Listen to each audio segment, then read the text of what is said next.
అందరికీ నమస్కారం. నేను మీ పెండ్ర వీరన్నన మాట్లాడుతా ఉన్నాను. ప్రధానంగా ఇటీవల కాలంలో ఆంధ్రప్రదేశ్ రాష్ట్రంలో మద్యం కుంభకోణం అనే ఒక దుర్మార్గమైనటువంటి కల్తీ మద్యం కార్యక్రమం మీద ప్రతిపక్షాలు ఇవాళ ఎంత పోరాటం చేస్తా ఉన్నాయని మనందరం చూస్తా ఉన్నాం.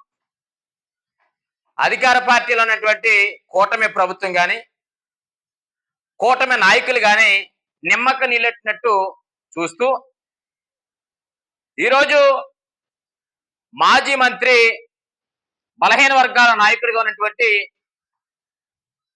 జోగి రమేష్ గారిని అక్రమంగా అరెస్ట్ చేయడం జరుగుతూ ఉంది. ఇది చాలా దుర్మార్గం.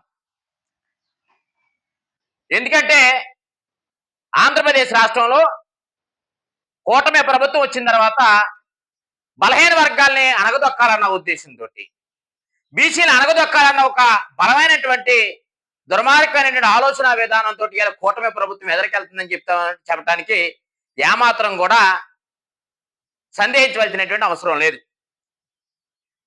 జోగి రమేష్ గారిని కూటమి ప్రభుత్వం అధికారంలోకి వచ్చిన వెంటనే జోగి రమేష్ గారిని వారి కుటుంబం మీద పోలీసులు దాడి చేసి వారిని అరెస్ట్ చేసినటువంటి పరిస్థితి మనం చూసాం.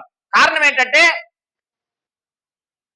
వైఎస్ఆర్ కాంగ్రెస్ పార్టీ అధికారంలో ఉండగా, జగన్మోహన్ రెడ్డి గారు ముఖ్యమంత్రిగా ఉండగా, జగన్మోహన్ రెడ్డి గారు తీసుకొచ్చినటువంటి సంక్షేమ పరిపాలన చేస్తా ఉంటే అలాంటి పరిపాలన విధానాన్ని పక్కదావు పట్టించే విధంగా ఆ రోజునటువంటి చంద్రబాబు నాయుడు గారు మనుషులు చేస్తున్నారన్న ఉద్దేశాన్ని దృష్టిలో పెట్టుకొని ఆ రోజు వారింటి మీదకి వెళ్ళి, అయ్యా చంద్రబాబు నాయుడు గారు, జగన్మోహన్ రెడ్డి గారు చేస్తున్నటువంటి సంక్షేమ పాలన ఈ విధంగా ఉంది, మీరు ఎందుకు ఈ రకంగా తప్పుడు ప్రచారం చేస్తున్నారని చెప్పి ఆ రోజు మాట్లాడటం కోసం వెళ్తే అక్కడ వారి మీద తెలుగుదేశం పార్టీ గూండాలు దాడి చేసి ఇబ్బంది పెట్టి కారుని ధ్వంసం చేసినటువంటి పరిస్థితి ఆ రోజున మనం చూసాం.